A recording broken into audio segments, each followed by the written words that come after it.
Alright student, तो जो है मैं चैप्टर 7 के 7.2 एक्सरसाइज कराने से पहले आप लोगों को एक जो है वो एग्जाम्पल करा देता हूँ ताकि आपको थोड़ी सी अंडरस्टैंडिंग डेवलप हो जाए।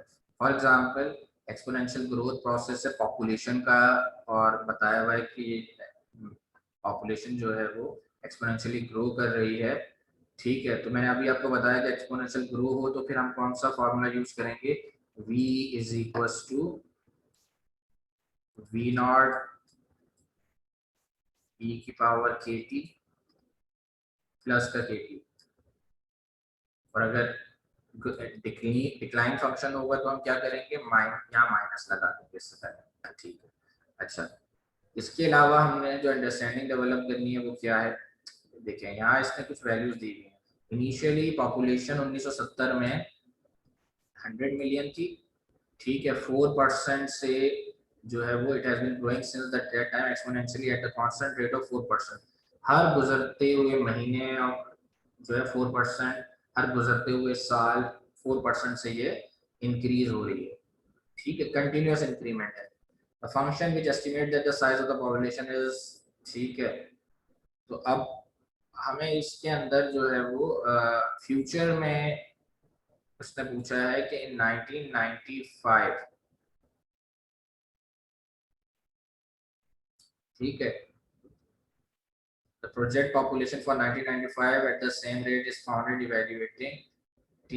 ठीक है, तो अब वो कह रहा है कि 1900, आप बताएं कि 1995 में ग्रो होके किस वैल्यू तक पहुंच गई।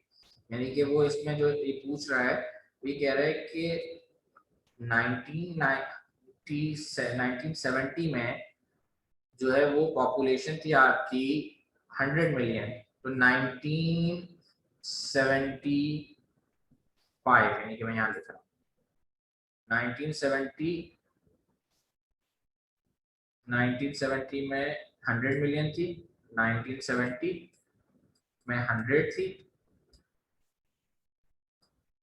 100 मिलियन, एम का बड़ा साइन बना रहा हूँ 100 मिलियन की जगह है, इसका मतलब मिलियन है।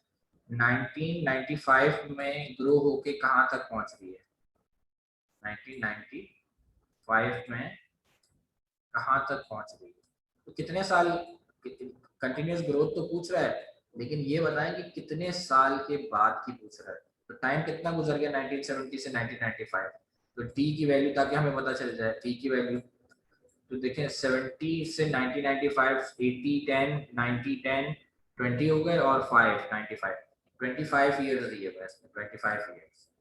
ठीक है, और हर साल आई के, यानी कि इंटरेस्ट रेट आई बोलूँ या स्मॉल के बोलूँ, ये कितना दिया हुआ उसने, 4%। 4% का मतलब होता है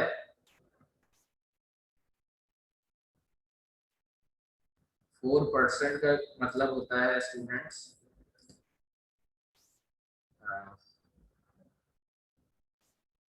0.004 है ना।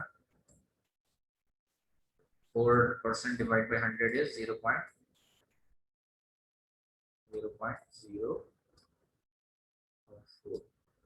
ठीक है, यानी कि वी नॉट भी दिया हुआ है इसने। वी नॉट क्या है हमारे पास, ये 100 मिलियन जो ये वी नॉट है, के दिया हुआ है, टी दिया हुआ है, ई की पावर में के टी पुट करेंगे, मल्टीप्लाई बाय 100 करेंगे, तो हमारे पास वैल्यू फ्यूचर में, यानी कि फ्यूचर में कितनी कहाँ तक पहुंचेगी वो वैल्यू आ जाएगी, वी की वैल्यू आ जाएगी।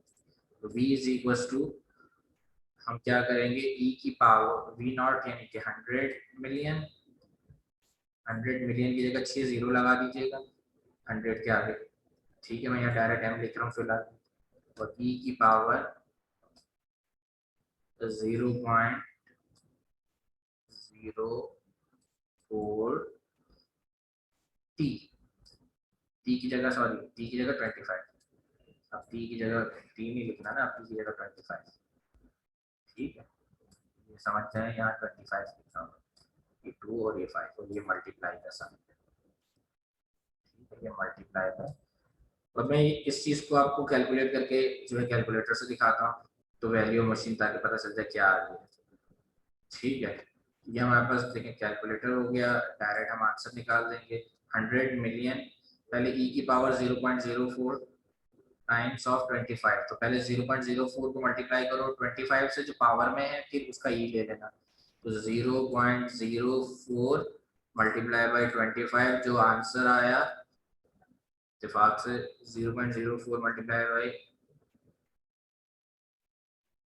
25 1 ही आ गया। ठीक है, ई शिफ्ट दबा के ई ले लो, शिफ्ट दबा के ई की पावर में लिख, ई की पावर में आंसर लिख दो, ई के सामने यानी कि जो भी वैल्यू लिखो वो पावर समझ लो। ई का आंसर कर दो, यानी ई की वैल्यू 1 कर दो, इज इक्वल टू 2.718। 2.718 को मल्टीप्लाई कर दो 100 और मिलियन के लिए 6 जीरो और लगा दो, तो 1 के आगे 8 जीरो हो जाएंगे, 1 2 3 4 5 6। ये आपके पास आ गया 27 लाख 18 1 2 3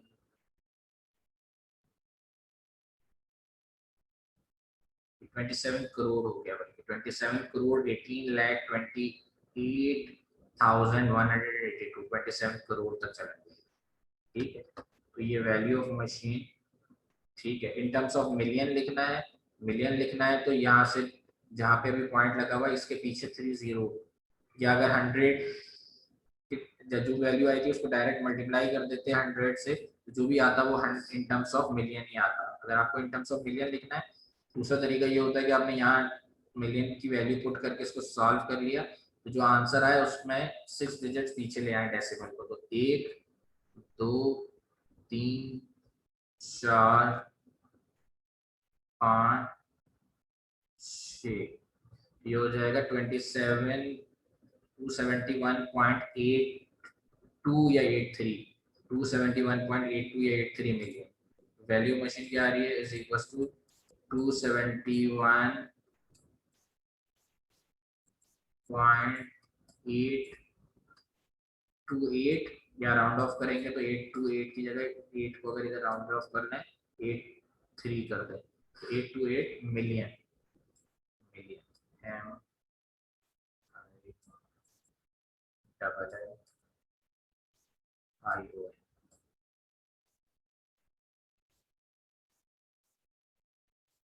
ठीक है, ये वैल्यू ऑफ मशीन आ गई।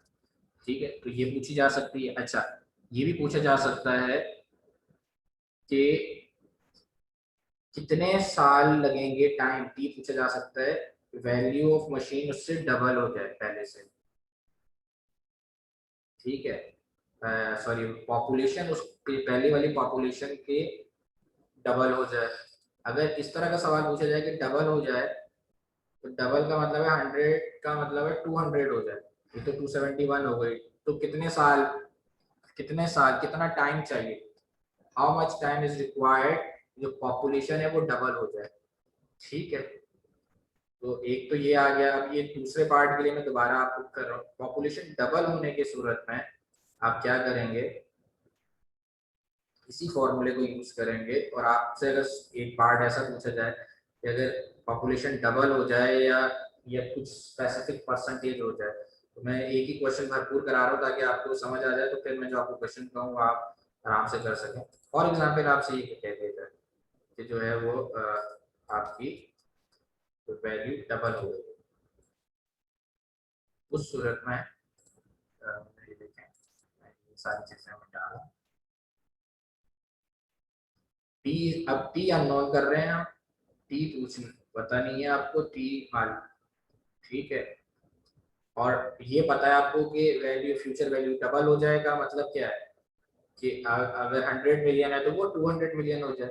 इसका मतलब है कि हमने क्यों आपको दे दिया है। अगर जो मैं बोल रहा हूँ उसको दोबारा सुने, अगर हम आपसे पूछें कि कितना अरसे के बाद जो है वो पॉपुलेशन अभी 100 मिलियन जो थी उसकी डबल हो जाए, यानी कि 200 मिलियन हो जाए, तो इसका मतलब है वैल्यू ऑफ फ्यूचर वैल्यू और में से डिवाइड कर दो आज की वैल्यू, फ्यूचर में जो पॉपुलेशन होगी, फ्यूचर पॉपुलेशन, उसमें से डिवाइड कर दो आज की पॉपुलेशन, तो इनका रेशियो आपस में 2 के बराबर आ जाए, यानी डबल हो जाए। ठीक है, अगर आप और से समझे तो मैंने यही कहा है ना, 100 का 200 मिलियन है तो उसका डबल 200 मिलियन हो जाए। तो अगर मैं ऐसे ही लिखूँ तो 2 ही आंसर आएगा ना। देखिए, अगर यहाँ लिखूंगा 200 मिलियन, नीचे लिखूंगा डबल का 100 मिलियन, तो 200 डिवाइड बाई 100 इज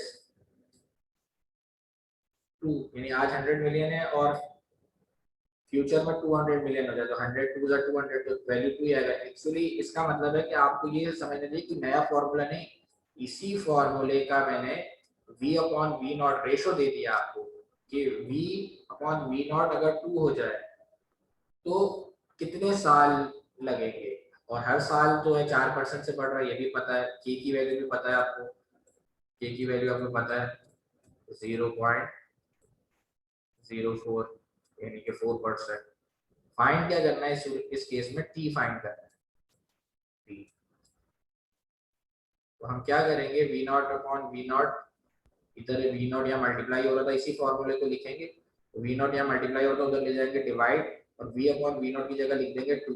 ये हो जाएगा फॉर्मूले में आ जाएगा 2 बराबर है e की पावर, इधर क्या बचा बाकी फॉर्मूले में, v अपॉन वी नॉट तो हमारा आ गया डबल यानी कि 2, इसकी वैल्यू तो हमने बता दी, मैंने ये क्वेश्चन में दे दी, समझे ये पार्ट बी पार्ट में जो बोल रहा हूँ ये समझे कि मैंने आगे क्वेश्चन में दे दिया। तो वी अपॉन वी नॉट, तो ये आप लिख देंगे 2 उसकी जगह, और e की पावर के टी अपनी जगह वैसे लिख देंगे, k की वैल्यू आपको पता है 0.04, एक्चुअली तो आपको t निकालना है और t पावर में है, तो एक्चुअली आपके पास ये वैल्यू आ गई कि e की पावर 0.04 t। ठीक है, ये इसी क्वेश्चन का बी पार्ट सॉल्व करवा रहा, अगर मैंने बी पार्ट दे देता इसके आगे फर्दर एक चीज दे देता तो वो कैसे सॉल्व करते, तो e की पावर 0.042 टाइम्स t बराबर है 2 के। अब हमें तो वैल्यू निकालनी है t की, और जिस चीज की वैल्यू निकालनी है वो तो पावर में लिखी हुई है यहाँ पे, ठीक है। तो इसको पावर से नीचे उतारने के लिए दोनों साइड पे क्या करना पड़ेगा, लॉग लेना पड़ेगा, तो टेकिंग ln बोथ साइड कर रहा हूँ और इसको पहले लिख रहा हूँ इसको बाद में लिख रहा हूँ, तो ये हो जाएगा ln ऑफ e की पावर के बाद ये वाला स्टेप ln ऑफ e की पावर 0.04 t बराबर है ln ऑफ 2 के। अब लॉग लगने की वजह से ये पूरी पावर उतर के नीचे आ जाएगी, तो ये हो जाएगा 0.04 t बराबर है, यहाँ ln e रह गया, ln e और इधर हो गया ln 2, फॉर एग्जाम्पल ln 2। अभी लॉग और इनवर्स एक दूसरे के रेसिप्रोकल होते हैं, कैंसिल हो गया, तो वैल्यू जो बच गई वो ये बच गई, t को यहाँ छोड़ दिया खाली, t बराबर है ln 2 डिवाइडेड बाय 0.04 0.04 या टी से मल्टीप्लाई हो तो इधर आ गया। अब इसकी वैल्यू निकाल लेंगे तो हमें पता चल जाएगा कि कितने साल में वो डबल हो रही है, तो इसको निकालने के लिए हम कैलकुलेटर ओपन कर लेते हैं, टी निकालने के लिए ये देखें हमारे पास एक कैलकुलेटर आ गया। सबसे पहले ln ऑफ 2 ले लें, आंसर जो आ जाए उसको डिवाइडेड बाय 0.04 कर दें, आपके पास आंसर आ जाएगा 17.32 ईयर्स। कितने साल लग गए, it takes 17.32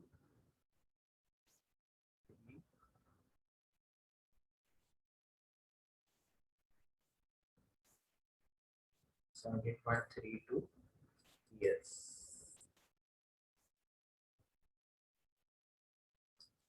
ठीक है, 17.32 ईयर्स में बोल रहा हूँ, ठीक है, अगर ये सही लिखा हुआ नजर नहीं आ रहा तो मैं बोल भी रहा हूँ, 17.32 ईयर्स यहाँ नजर भी आ रहा है आपको कैलकुलेटर के अंदर, ये कितना हमारे पास टाइम बताइएगा, 17.32 ईयर्स।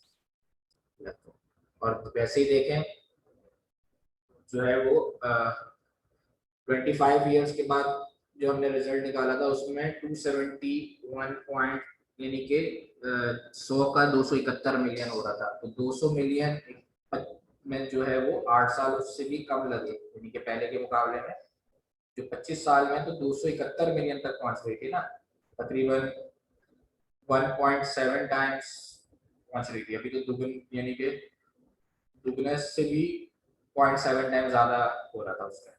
ठीक है, अच्छा ये सवाल जो पूछे जाते हैं ये डिफरेंट वे में पूछे जाते हैं, एक मतलब सवाल ऐसे ही आएगा लेकिन v upon V naught different way में पूछे जाता है। फॉर एग्जाम्पल यहाँ तो किया था कि आज की वैल्यू के मुकाबले में फ्यूचर की वैल्यू दुगनी हो गई 2 टाइम्स। ठीक है, या अगर ये परसेंटेज में पूछा जाता तो परसेंटेज में क्या पूछा जाता कि ये जो है वो आज उसकी 100% इंक्रीज हो गई, इसका मतलब था 100% इंक्रीज हो गई। तो आज 101 था, 100 प्लस और 100 ऑलरेडी 100 मिलियन था, उसमें 100% और इंक्रीज कर दे तो 100 और 100 यानी कि 200 मिलियन हो गई टोटल। 200 मिलियन का मतलब 200% हो गई, 200% का मतलब यही होता है। ठीक है, और कैसे पूछे जा सकता है वो भी देख लेते हैं। यहाँ से एक दो और एग्जांपल्स कर लेते हैं तो हमें आइडिया हो जाएगा कि क्वेश्चन और किस तरह से पूछे जा सकता है। ठीक है, इस केस में तो इसने 2 ही पूछा जो हमने पूछा था।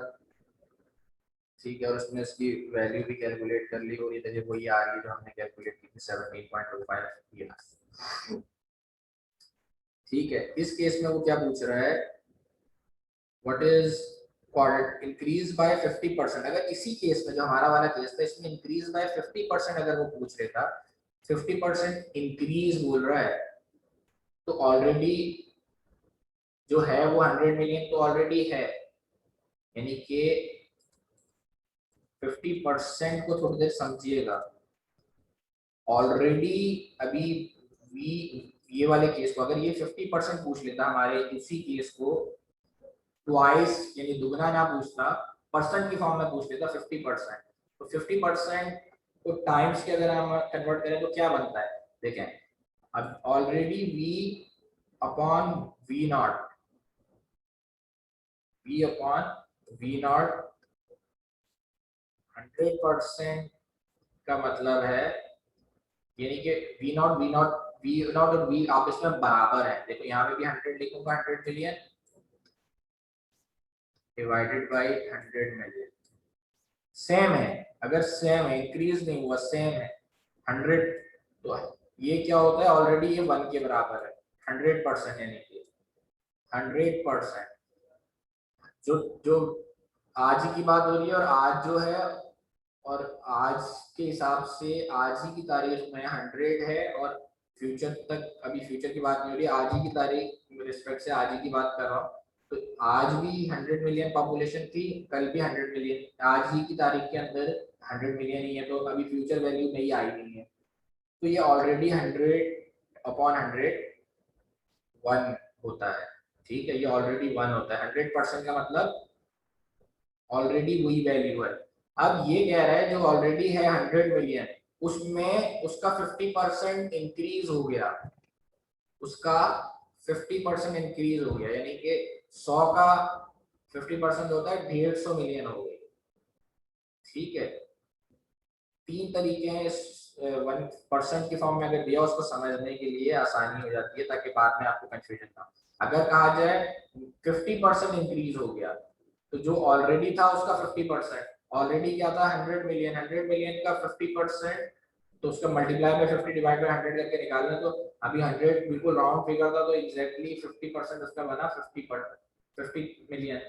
तो 100 प्लस 50 इज 150, 150 मिलियन एक तरीका है परसेंटेज की फॉर्म में उनको समझने का, उस आसानी से v/v नॉट तक पहुंचने का। 50% इंक्रीज हो गया, 100 तो पहले ही था, 50% ऑफ 100 मिलियन इज 150, और पहले जो था वो 100 था, अब 50% इंक्रीज हो गया 150 हो गया। 100 divide by 50, 150 divide by 100 is 1.5। ठीक है, इसका मतलब v/v नॉट की जगह जो हम पुट करेंगे वो 1.5, और 1.5 की जगह आगे 1.5 के आगे हम लिख देंगे 1.5। 50% इंक्रीज हुआ कितने साल के बाद, तो इज इक्वल टू इस तरफ लिख देंगे e माई के की जगह 0.04, सेम अगर क्वेश्चन पहले वाला जो मैंने कराया था उसी के पैटर्न पे अगर 0.04 और यहाँ टी ऐसे पुट कर लेंगे और लॉग ले लेंगे दोनों तरफ, तो टी की वैल्यू आ जाएगी, तो पता चल जाएगा कि 50% इंक्रीज कितने साल के बाद हो रहा है। ठीक है। अच्छा, इसके अलावा जो है वो अगर हम देखें तो ये भी पूछ सकता था कि 150% इंक्रीज कितने साल में हो रहा है। अब 150%, अच्छा पहले 50 को ही समझा देता हूँ, 50 को ही दूसरे तरीके से भी, क्योंकि सबकी अंडरस्टैंडिंग डिफरेंट होती है, तो हर कोई अपने अपने तरीके से उसको सॉल्व करने की कोशिश करता है। तो हो सकता है आपको ये वाला तरीका ना समझ आया, तो 150 टाइम्स 100 डिवाइड बाय दूसरा तरीका देखिए, 50 50% इंक्रीज, ऑलरेडी जो है वो 100 है, 50% उसमें इंक्रीज कर दें तो 100%, यानी कि ये 150% की बात हो गई। ठीक है, यानी कि v अपॉन v नॉट जो है वो ये मिलके 150% की फॉर्म में हो गया, 150 और परसेंट। तो जब हम इस परसेंट को डिवाइड बाई 100 करेंगे तो अगेन 1.5 ही आ जाएगा। ठीक है, ये दूसरा तरीका है।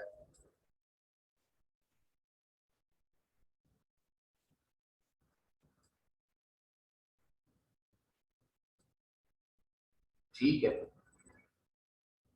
और अगर 50% को डायरेक्ट करना है तो ऑलरेडी जो है वो 100%, इन दोनों का रेशो 100% है, यानी कि 1 का रेशो है, ये जो मैंने यहाँ बताया था, ये 1 का रेशो है, उसका 50% यानी कि आधा, और तो 1.5 है।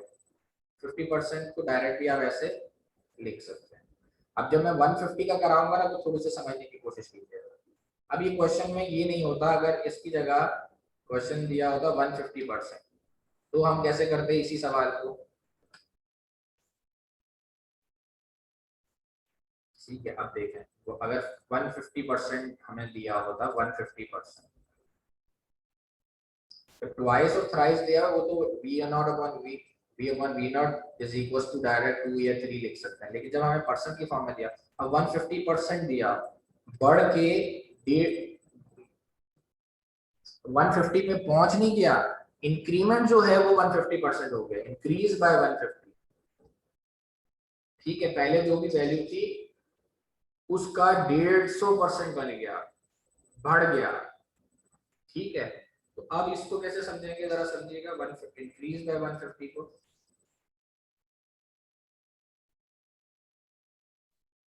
बी 150 को अगर हम परसेंटेज की फॉर्म में से वैल्यू की फॉर्म में कन्वर्ट करें तो ये बनता है 1.5, यानी कि 150% को मल्टीप्लाई बाय 100 डिवाइड बाय 100 कर दें तो ये बनता है, वैल्यू बनती है 1.5। अब ये कह रहा है कि v अपॉन v नॉट जो है वो बढ़ गया 150% से, 150% से बढ़ गया। इसका मतलब है वो ये कह रहा है कि पहले ये जो था v अपॉन v नॉट, अगर ये दोनों बराबर है तो ये ऑलरेडी 1 होता, प्लस इस बढ़ गया जो भी था 100 मिलियन, अब 150 टाइम्स परसेंट इंक्रीज कर गया, तो 100 का 100 और लगाओ तो 200, फिर उसका 50 और लगाओ तो 250, यानी कि ये कह रहा है कि 250 मिलियन पे पहुंच गया 150% का, ये मतलब है।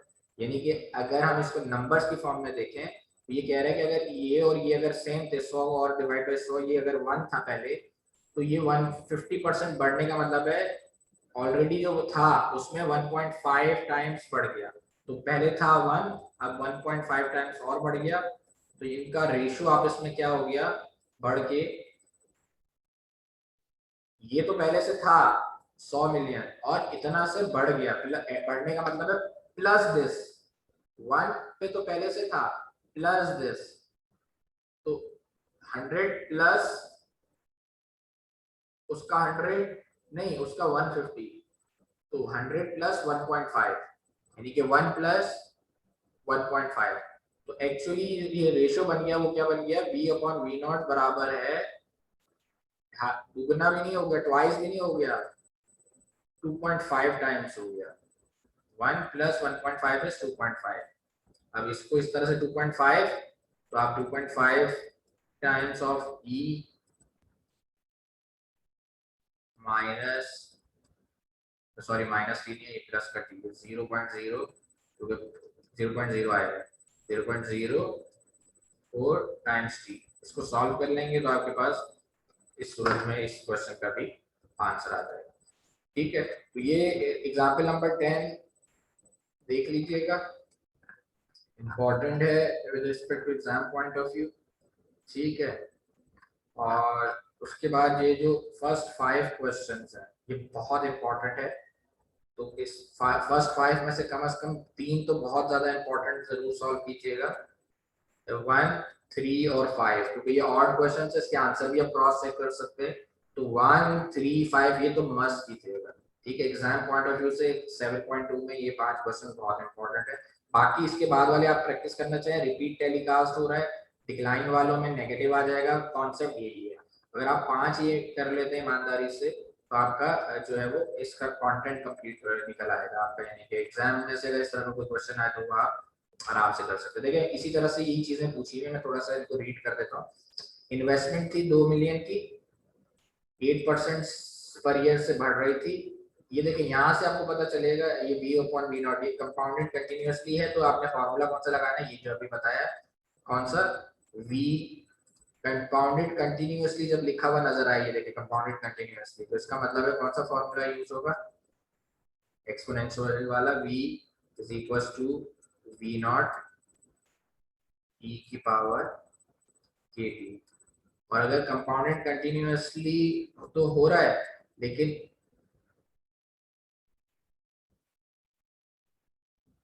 ठीक है, investment is made which earns या ग्रो कह रहा है इंटरेस्ट। ठीक है, ये देखेंगे, what will be 2000 grow to 8 if it is invested for 5 years. ठीक है, तो ग्रो या वो कह रहा है, तो इसका इस सूरत में, और 10 इयर्स, पहले 5 साल में पूछ रहे बताओ, फिर 10 साल में पूछे बताओ।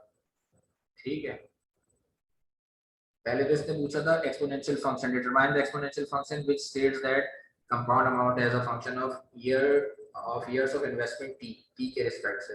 तो पहले तो इक्वेशन लिखनी है, उसके बाद आपने यहाँ पुट करना था v इज इक्वल टू, जो पहले पार्ट का आंसर है वो तो ये हो जाता है 2000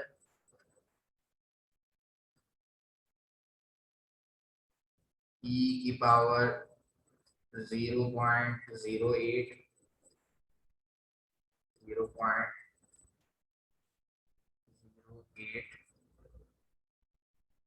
और टी की फॉर्म में लिखते थे, तो ये फंक्शन बन गया, ये ए पार्ट का आंसर।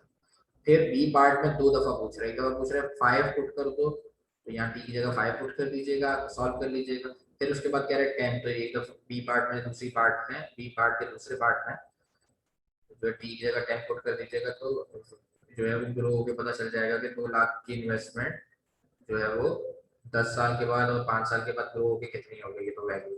तो पार्ट ए का आंसर ये, और ये इक्वेशन लिखनी थी। ये इक्वेशन आपने प्लस की क्यों लिखी, क्योंकि ये ग्रोथ फंक्शन है, यहाँ से पता चल रहा है, ये देखो ग्रो कर रहा है, इन्वेस्टमेंट ग्रो हो रही है। अगर नेगेटिव फंक्शन होता तो यहाँ पे आप माइनस लगाते, यानी कि डिक्लाइन फंक्शन होता है या डिक्रीज फंक्शन होता है। लेकिन 2 में भी इसी तरह से हो रहा है, 3 में। अच्छा 3 तो 1 की रिपीट है, वो एक्सरसाइज 1 की उसी के अंदर चीजें कह रहा है कि देखो, अगर 1 के अंदर ए और बी की जगह सी पार्ट दे दिया उसने 3 के अंदर, determine the length of the time required for the investment to double in value. Double का मतलब वी अपॉन वी नॉट, अगर 2 हो जाए, ट्वाइस हो जाए, तो वो उसका टाइम कितना लगेगा। ठीक है, ये निकाल लीजिएगा। 5 देख लें, 5 भी सिमिलर पैटर्न पे है, एन इन्वेस्टमेंट ऑफ 1 मिलियन। ठीक है, 5 भी इंपॉर्टेंट है, ये भी देख लीजिएगा। Investment of 1 million which earns interest at the rate of 8.5% per year made. ठीक है, तो 1 मिलियन यहाँ आ जाएगा, 1 मिलियन 2000 की जगह e की पावर 8.5 की जगह 0.085 टी हो जाएगा, पहला तो ये हो जाएगा। या बस फर्क ये होगा, यहाँ 2 लाख की जगह, या 2 lakhs थे, यहाँ पे 2 lakhs थे, मैंने ऐसे ही 2 0 कम बना दिए समझेंगे 2 लाख तेरा 2 लाख, तो यहाँ 1 मिलियन आ जाएगा उसकी जगह बस इस क्वेश्चन में, बाकी यहाँ 0.085 हो जाएगा। ठीक है, पहला पार्ट ऐसा हो गया। If interest is compounded continuously, देखो कंटिन्यूअसली लिखा हुआ है इसलिए हमने यही फॉर्मूला लगाया v into v naught exponentially rise वाला। What will be the investment grow to if it is invested for 10 years? तो इसी फॉर्मूले में t की जगह 10 पुट करें, वैल्यू आ जाएगी कि 10 साल के बाद ग्रो होके 1 मिलियन कितना बन गया। फिर 25 इयर्स, तो t की जगह 25 पुट कर लें तो कितना हो गया। सी पार्ट इंपॉर्टेंट है, जो मैं थोड़ी देर पहले आपको मेहनत कर रहा था ना तो टाइम्स और परसेंट बताने के लिए, वो सी पार्ट इंपॉर्टेंट है। वो कह रहे हैं how long will it take for the investment to increase by 50%। अगर 50 दिया है, ऑलरेडी 1 है, और 50 का मतलब है 0.5 बढ़ गया तो 1.5 लिखेंगे। अगर 50% दिया हो, तो यहाँ बता रहा हूँ, अगर 50% दिया है इंक्रीज, तो ये already v upon v not का रिलेशन 1 है बाय डिफॉल्ट, जब तक बढ़ा नहीं है। जब बढ़ गया तो हर साल के हिसाब से कुछ परसेंटेज बढ़ रहा है, कंटिन्यूस जो कि इंक्रीज हो रहा है। तो 1 तो ये ऑलरेडी है, 50% का मतलब 0.5 से और बढ़ गया तो ये 1.5 है। लेकिन अगर यहाँ पे देगा 150%, तो इनका relation b upon v naught is 1.5, फिर 1.5 is equals to right side पे जो लिखा हुआ था आपके 1000 1.5 is equals to 1 million e की पावर 0.085 t। तो इससे उसको कंपेयर कर लीजिएगा, यहाँ से t की वैल्यू आ जाएगी। लेकिन अगर आपको 150% पूछे, 150%, उस केस में क्या करेंगे। अगर आपको 150% पूछे तो फिर उस केस के अंदर आप v upon v not, already ये 1.5 टाइम्स की इंक्रीज की बात कर रहा है और वो खुद पहले से 1 है, तो 1 प्लस 1.5, 150 का मतलब 1.5, तो ये हो जाएगा इज इक्वल टू 2.5। तो 2.5 ऑफ, तो 2.5 इज इक्वल टू e की 100 मिलियन, 100 बल्कि 1 मिलियन, 1 मिलियन का मतलब 1 के आगे 6 सिफर, 3 4 5 6, उसके बाद e की पावर 0.085 और t। तो दोनों साइड लॉग ले लीजिएगा, e की लॉग जो पहले ये 2.5 से इसको उधर ले जाकर डिवाइड कर दीजिएगा, फिर इधर लॉग ले लीजिएगा, इधर भी लॉग ले लीजिएगा, तो ये पावर नीचे उतर के आ जाएगी। फिर ये जो यहाँ आंसर आया होगा उससे 0.085 को डिवाइड कर दीजिएगा, तो आपके पास डायरेक्ट टाइम की वैल्यू, टी की वैल्यू आ जाएगी जब इन्वेस्टमेंट ग्रो होके 150% इंक्रीज हो गई है। यानी कि 150% का मतलब है कि 1 मिलियन का डबल जो होता है वो होता है 2 मिलियन, और 0.5 और तो 2.5 मिलियन तक पहुंच गई है, यानी कि 2.5 टाइम्स इंक्रीज हो गई है। ऑलरेडी 100 मिलियन पे है, 1 पे है, और 1.5 टाइम्स और 150% 1.5 टाइम्स और इंक्रीज हो गई, तो टोटल इनिशियल से लेकर आज तक टोटल मिलके 2.5 टाइम्स हो गई। ठीक है, बस यहाँ तक जो है वो स्टूडेंट्स सारी चीज़ों को